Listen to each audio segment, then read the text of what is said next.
है जानब कारण थियड़स जोगी अलफी पायमो अलही अला।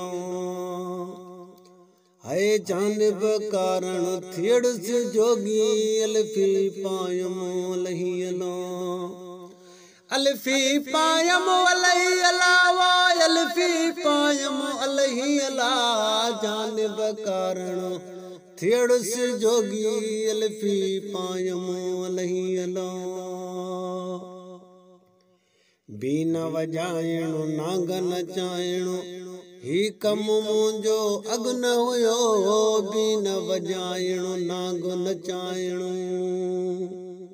ही कम मुंहिंजो अॻु न हुयो। सामिन वारियूं सिखी सदाऊं दाइम काइम अलही अला। जानब कारण थियड़स जोगी अलफी पायमो अलही अला। जानब कारण थियड़स जोगी अलफी पायमो अलही अला। अलफी पायमो अलही अला वा अलफी पायमो अलही अला। जानब कारण थियड़स जोगी अलफी पायमो अलही अला। जानब कारण थियड़स जोगी अलफी पायमो अलही अला। वेसो वडाई कॾहिं न काई जानब जोगी बनायो वा।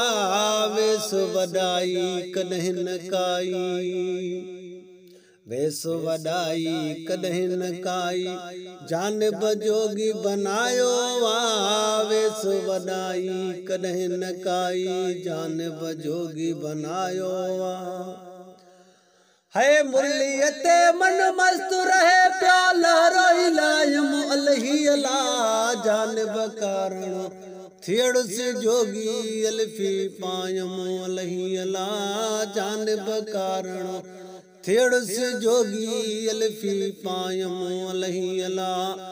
अलफी पायमो अलही अला वा अलफी पायमो अलही अला।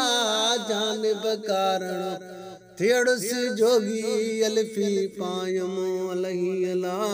जानब कारण थियड़स जोगी अलफी पायमो अलही अला। वेसो रहियो न की देसो रहियो पिरन लय परदेस ॾिठुम। देसो रहियो न की वेसो रहियो पिरन लय परदेस ॾिठुम। ओ कंठ कोला बागचिया में गाना सब सजायमो अलही अला। जानब कारण थियड़स जोगी अलफी पायमो अलही अला। जानब कारण थियड़स जोगी अलफी पायमो अलही अला। अलफी पायमो अलही अला वा अलफी पायमो अलही अला। जानब कारण थियड़स जोगी अलफी पायमो अलही अला। जानब कारण थियड़स जोगी अलफी पायमो अलही अला। सैन सदाऊं दर दर आऊं पंध पिरन लय केई कयम। सैन सदाऊं दर दर आऊं पंध पिरन लय केई कयम। आखिर पहुंची प्रिय जे पाड़े मोब मनायमो अलही अला। जानब कारण थियड़स जोगी अलफी पायमो अलही अला। जानब कारण थियड़स जोगी अलफी पायमो अलही अला।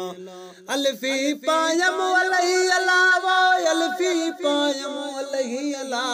जानब कारण थियड़स जोगी अलफी पायमो अलही अला।